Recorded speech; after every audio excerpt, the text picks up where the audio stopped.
નમસ્કાર વિદ્યાર્થી મિત્રો, ઓનલાઈન એજ્યુકેશનમાં આપનું સ્વાગત છે। આજે આપણે ધોરણ 8 વિષય સામાજિક વિજ્ઞાન, જેમાં આપણે ચેપ્ટર નંબર 13ની વાત કરતા હતા, બરાબર। નેક્સ્ટ આપણે 2 લેક્ચરનો અભ્યાસ કરી ગયા, આજે લેક્ચર નંબર 3। તો નેક્સ્ટ લેક્ચરની અંદર આપણે વાત કરી હતી કે કેવા ભૌગોલિક પરિબળો છે કે જેના હિસાબે ત્યાં વસ્તી વધુ હોય છે, બરાબર। પછી કયા રાજ્યમાં કેટલી વસ્તી ગીતતા છે, બરાબર, સ્ત્રી પુરુષોનું પ્રમાણ કેટલું છે, સાક્ષરતાનો દર કેટલો છે, આ બધી વાત આપણે કરેલી છે, બરાબર। તો પ્રાકૃતિક રચના ભાગ ભજવે, ભૌગોલિક પરિબળો ભાગ ભજવે છે, એમાં પ્રાકૃતિક રચના, આબોહવા, જમીન, જળ, ખનિજો, બરાબર। પછી અમુક સામાજિક બાબતો, સાંસ્કૃતિક બાબતો, આર્થિક પરિબળો, આ બધી બાબતો છે એ વસ્તી ગીતતા માટે ભાગ ભજવતા હોય। તો હવે વસ્તીનું સ્થાનિક વિતરણ, બરાબર, અહીંયાથી આજે આપણે લેક્ચર નંબર 3 શરૂ કરવાનો છે। તો કે ભારતની વસ્તીનું વિતરણ અસમાન છે। કેમ અસમાન છે? તો કે બધી જગ્યાએ એક સરખી વસ્તી જોવા મળતી નથી। અમુક જગ્યાએ વસ્તી ગીચ છે, તો અમુક જગ્યાએ વસ્તી ઓછી છે, જેના ઘણા બધા કારણોની ચર્ચા આપણે નેક્સ્ટ વિડીયોની અંદર કરેલી છે કે શું કામ ત્યાં ઓછી છે અને જ્યાં વધુ છે તો અહીંયા શું કામ વધુ છે, બરાબર। પર્વતો છે, રણ પ્રદેશો છે, જંગલ ક્ષેત્રની સરખામણીએ મેદાનોમાં વસ્તી વસવાટ વધુ છે, બરાબર। કારણ કે આ પર્વત, રણ વિસ્તાર અને જંગલ વિસ્તાર, ત્યાં ઘણી બધી પ્રતિકૂળતાનો લોકોને સામનો કરવો પડે, બરાબર, ઘણી બધી કઠિનાઈઓ ભોગવવી પડે, અને મેદાની વિસ્તારમાં બધી સરળતા રહીએ, એટલા માટે મેદાની વિસ્તારમાં વસ્તી છે એ વધુ છે। કેની સરખામણીએ? પર્વતો, રણ પ્રદેશ અને જંગલ ક્ષેત્રની સરખામણીએ। સામાન્ય રીતે મોટા વિસ્તારોમાં રાજ્યમાં વધુ વસ્તી હોય છે। સામાન્ય રીતે મોટા વિસ્તારોની અંદર રાજ્યમાં વધુ વસ્તી જોવા મળે, જ્યાં મોટો વિસ્તાર હોય ત્યાં વધુ વસ્તી હોય, પરંતુ આ નિયમ ત્યારે જ લાગુ પડે કે જ્યારે તેના પ્રાકૃતિક સંસાધનોનો આધાર વિશેષતઃ જમીન સમતળ હોય, કે આ એવા મોટા વિસ્તાર હશે કે ત્યાં વસ્તી વધુ હશે કે જ્યાં જમીન સમતળ હોય। આથી નદી અને કિનારાના મેદાનોમાં આવેલા રાજ્યો તથા જિલ્લા શહેરી ક્ષેત્રોમાં વસ્તી વધુ હોય છે, કે નદી કિનારાનો વિસ્તાર હોય, મેદાની પ્રદેશનો આજુબાજુનો વિસ્તાર હોય, તો આવા જિલ્લા જે હોય અથવા આવા રાજ્ય હોય અથવા આવા જે શહેરો હોય ત્યાં વસ્તી વધુ હશે, કારણ કે ત્યાં બધી સગવડ એને મળી રહેશે, ખેતીની પ્રવૃત્તિ સારી થશે, એટલા માટે। કારણ કે આપણે ખેતીની વાત કરીએ છીએ આ પાઠમાં, શું કામ કે ખેતી વધુ, કારણ કે ભારતનો મુખ્ય વ્યવસાય ખેતી છે, એટલા માટે। જો ભારતમાં રાજ્યવાર વસ્તીના વિતરણ પર નજર કરીએ તો અનેક વિષમતાઓ જોવા મળશે, કે રાજ્યવાર વસ્તીની આપણે વાત કરીએ તો ઘણી બધી વિષમતા જોવા મળશે, બરાબર। વિષમતા એટલે સરખું નહીં એવું, કારણ કે અમુક રાજ્યમાં વસ્તી વધુ હશે, અમુક રાજ્યમાં વસ્તી ઓછી હશે। એવું ખાસ કરીને એટલા માટે છે કે રાજ્યના ક્ષેત્રોમાં તથા તેના સંસાધન આધારમાં પણ અનેક વિવિધતા છે, બરાબર। અમુક જગ્યાએ સારા સંસાધનો કુદરતી મળી આવે છે તો ત્યાં વસ્તી વધુ હશે, અમુક જગ્યાએ કુદરતી સંસાધન એટલા બધા નથી તો અહીંયા વસ્તી એટલી બધી ગીચ હશે નહીં, વસ્તી ઓછી હશે। એવું ખાસ કરીને એટલા માટે છે કે રાજ્યના ક્ષેત્રોમાં અને સંસાધનો આધારમાં પણ અનેક વિવિધતા જોવા મળે, જેમ કે હિમાલય લઘુ રાજ્ય સિક્કિમની વસ્તી માત્ર 6.10 લાખ છે, જ્યારે તેની વિરુદ્ધ ઉત્તર પ્રદેશની વસ્તી 19.98 કરોડ છે, બરાબર। હિમાલયનું જે લઘુ રાજ્ય કહેવાય સિક્કિમ, ત્યાં વસ્તી માત્ર 6.10 લાખ જ છે, બરાબર। અને જ્યારે એની વિરુદ્ધ આપણે વાત કરીએ તો બીજું એક રાજ્ય લઈ લઈએ ઉત્તર પ્રદેશ, તો ત્યાં વસ્તી છે એ 19.98 કરોડ છે। વિચાર કરો, ઓલી લાખમાં ના કરોડમાં। તો આવું કેમ? તો કે કારણ કે સિક્કિમમાં બધી અનુકૂળતા નથી, અને જ્યારે ઉત્તર પ્રદેશની અંદર સારી અનુકૂળતા છે, સારી રોજગારી છે, બરાબર, એટલા માટે ત્યાં વસ્તી વધુ છે। 10 રાજ્ય એવા છે કે જેમાં પ્રત્યેક રાજ્યની વસ્તી 5 કરોડથી વધુ છે। આપણે અગાઉ પણ વાત કરી કે વિશ્વની કુલ 60% વસ્તી છે ને, એ માત્ર એવા 10 રાજ્યો છે જેમાં વસવાટ કરે છે, બરાબર। તો એવા 10 રાજ્યોની અંદર 5 કરોડથી વધુ વસ્તી જોવા મળે છે એક રાજ્યમાં। ફક્ત 5 રાજ્યોમાં ઉત્તર પ્રદેશ, મહારાષ્ટ્ર, બિહાર, પશ્ચિમ બંગાળ, આંધ્રપ્રદેશમાં દેશની અડધાથી વધુ વસ્તી વસવાટ કરે છે, કે દેશની જે વસ્તી છે એના અડધાથી વધુ વસ્તી છે એ ઉત્તર પ્રદેશ, મહારાષ્ટ્ર, બિહાર, પશ્ચિમ બંગાળ અને આંધ્રપ્રદેશ, આ 5 રાજ્યો એવા છે કે એક બાજુ દેશની કુલ વસ્તી એમાંથી અડધી આ જ 5 રાજ્યો પાસે અને અડધી બાકી બધા રાજ્યોની અંદર। તો સૌથી વધુ રાજ્યો વસ્તી વધારે હોય તો આ બધા રાજ્યોમાં ઉત્તર પ્રદેશ, મહારાષ્ટ્ર, બિહાર, પશ્ચિમ બંગાળ અને આંધ્રપ્રદેશ। એનો અર્થ એવો નથી કે વિશાળ ક્ષેત્રફળવાળા રાજ્યની વસ્તી પણ વિશાળ જ હોય, એવો અર્થ નથી કે રાજ્ય મોટું હોય તો વસ્તી જાજી હોય। હવે એક્ઝામ્પલ તરીકે હું તમને ઉદાહરણ આપું તો આપણે ગુજરાતની અંદર સૌથી વધુ વસ્તી વિસ્તાર ધરાવતો જિલ્લો હોય ને તો કચ્છ છે, ગુજરાતની અંદર સૌથી વધુ મોટો વિસ્તાર હોય ને તો એ કચ્છ જિલ્લાનો. તો શું કચ્છ જિલ્લામાં વસ્તી વધુ છે? નહીં. એટલે વિસ્તાર મોટો હોય એટલે વસ્તી વધુ હોય એવું માની લેવાનું નહીં. પણ જ્યાં બધી અનુકૂળતા હોય, કુદરતી સંસાધનો સારી રીતે પ્રાપ્ત હોય, ખેતીની સારી સગવડ હોય, આવી જગ્યાએ છે એ વસ્તી વધુ હશે. ક્ષેત્રફળની દ્રષ્ટિએ રાજસ્થાન ભારતનું સૌથી મોટું રાજ્ય છે, પરંતુ દેશની માત્ર આશરે 5.66% લોકો જ વસ્તી ત્યાં વસવાટ કરે છે. ક્ષેત્રફળની દ્રષ્ટિએની વાત કરીએ આપણે તો ભારતના રાજ્યોની અંદર સૌથી વધુ મોટું રાજ્ય હોય ક્ષેત્રફળમાં તો રાજસ્થાન. પણ સામે રાજસ્થાનમાં બીજા રાજ્ય જેટલી વસ્તી છે નહીં, ઉત્તર પ્રદેશ જેટલી નથી. ઉત્તર પ્રદેશ કરતાં વિસ્તાર મોટો જ પણ વસ્તી નહીં, કારણ કે રાજસ્થાનમાં ઘણી બધી પ્રતિકૂળતા છે. રણ વિસ્તાર છે, ગરમ આબોહવા છે, વરસાદનું પ્રમાણ ઓછું છે, કુદરતી સંસાધન એટલા બધા પ્રાપ્ત થતા નથી, એટલા માટે ત્યાં વસ્તી ઓછી છે. એવી જ રીતે ક્ષેત્રફળની દ્રષ્ટિએ મધ્યપ્રદેશ દેશનું બીજું સૌથી મોટું રાજ્ય છે, જ્યાં દેશની વસ્તીના ફક્ત આશરે 6% વસ્તી જ વસવાટ કરે છે. બરાબર, બીજા નંબરનું રાજ્ય પહેલું રાજસ્થાન તો બીજું મધ્યપ્રદેશ, પણ અહીંયા દેશની જે કુલ વસ્તી છે એમાંથી માત્ર 6% જ વસ્તી ત્યાં વસવાટ કરે છે. એનાથી વિરુદ્ધ ઉત્તર પ્રદેશ કે જેનું ક્ષેત્રફળ નાનું છે, બરાબર, 7.26% ક્ષેત્રફળ છે, છતાં વસ્તી છે એ 16.51 કરોડ છે. બરાબર, એટલે એવું નથી માનવાનું કે જ્યાં વિસ્તાર મોટો હોય તો વસ્તી મોટી હોય વધુ હોય અને જ્યાં વિસ્તાર નાનો હોય તો વસ્તી ઓછી હોય, એવું નથી. વસ્તીની બાબતમાં આના વિરુદ્ધ છે કે જ્યાં બધી અનુકૂળતા હશે ત્યાં વસ્તી વધુ હશે. તો ઘણી વખત એવું થશે કે વિસ્તાર નાનો હશે પણ બધી અનુકૂળતા હશે તો વસ્તી ગીચ હશે.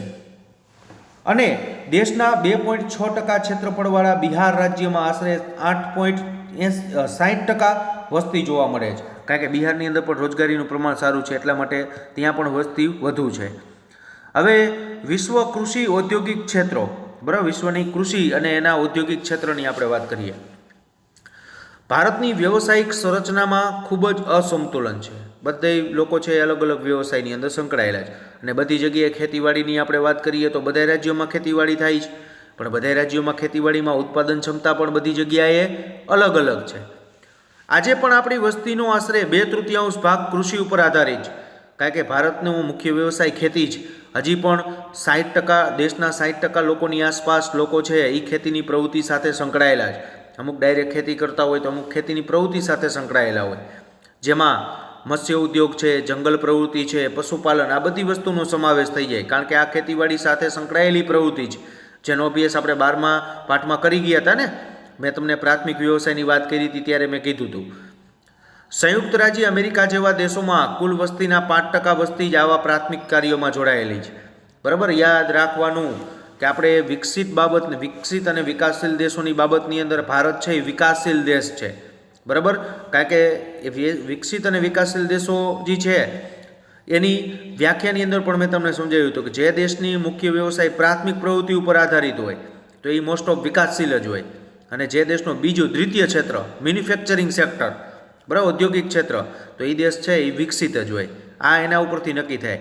તો સંયુક્ત રાજ્ય અમેરિકા જેવા દેશોમાં કુલ વસ્તીમાં માત્ર 5% જ લોકો પ્રાથમિક વ્યવસાયમાં જોડાયેલા છે. બરાબર, એટલા માટે એ બધા આગળ છે, વિકસિત દેશો છે, ઉદ્યોગોનું પ્રમાણ વધુ છે એટલા માટે. જાપાનમાં આ આંકડો થોડો વધુ છે, છતાં પણ તે 10%થી ઓછો છે. બરાબર, ખેતીવાડીનું પ્રમાણ જાપાનમાં છે પણ એ 10%થી ઓછું છે. બરાબર, અહીંયા ઉદ્યોગોનું પ્રમાણ વધુ છે, એટલે એ બધા વિકસિત દેશોમાં આવે છે. વિકસિત દેશોમાં તેના લગભગ 1/4 શ્રમિકો ઉદ્યોગોમાં જોડાયેલા, ચોથા ભાગના શ્રમિકો છે એ ઉદ્યોગમાં સંકળાયેલો, માત્ર 1 જ ભાગના શ્રમિકો છે એ ખેતીની પ્રવૃત્તિમાં રોકાયેલા હોય. આ ભાગ સેક્ટર ખૂબ જ મહત્વના છે. આપણે જે સેક્ટર વાત કરીએ ને, ઔદ્યોગિક સેક્ટર, મેન્યુફેક્ચરિંગ સેક્ટર, તો એ મહત્વનો વિભાગ છે.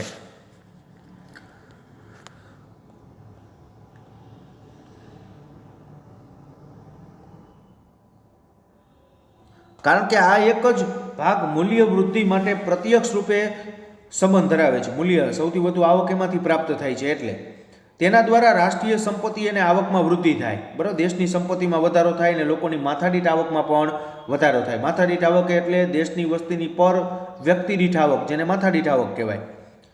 ભારતમાં આ મહત્વપૂર્ણ ક્ષેત્રોમાં ફક્ત 10% વસ્તી જ છે. આપણે ઉદ્યોગોની વાત કરીએ તો માત્ર 10% વસ્તી જેમાં સંકળાયેલી છે, બાકી બધી ખેતીવાડીમાં. મૂડી અને આધુનિક ટેકનોલોજીની અછત ખૂબ જ અવરોધક છે. બરાબર, આ ક્ષેત્રની અંદર આગળ ન વધવાનું કારણ એક તો મૂડી, પૈસા અને આધુનિક ટેકનોલોજીની અછત. એટલી બધી ટેકનોલોજીનો આપણે ઉપયોગ નથી કરતા, બરાબર, એટલા માટે. આપણા કુલ શ્રમિકના 1/4 લોકો તૃતીય પ્રકારની સામાજિક સુવિધાઓ જેવી કે સ્વાસ્થ્ય, શિક્ષણ, પરિવહન, સંચાર, બેંક, વીમા, મનોરંજન, કળા વગેરેમાં જોડાયેલ છે. 1/4 લોકો જ માત્ર એ પ્રવૃત્તિમાં જોડાય, જેને આપણે સેવા ક્ષેત્રની વાત કરીએ છીએ. એ સેવા ક્ષેત્રમાં આપણે ભારત દેશની અંદર સૌથી વધુ લોકો છે એ પ્રાથમિકમાં, બરાબર, 10% આસપાસ છે. એ મધ્યમ એટલે ટૂંકમાં દ્વિતીય ક્ષેત્ર, ઔદ્યોગિક ક્ષેત્રમાં, અને 1/4 લોકો છે એ સેવા ક્ષેત્રની અંદર જોડાયેલા છે. આમ એ સ્પષ્ટ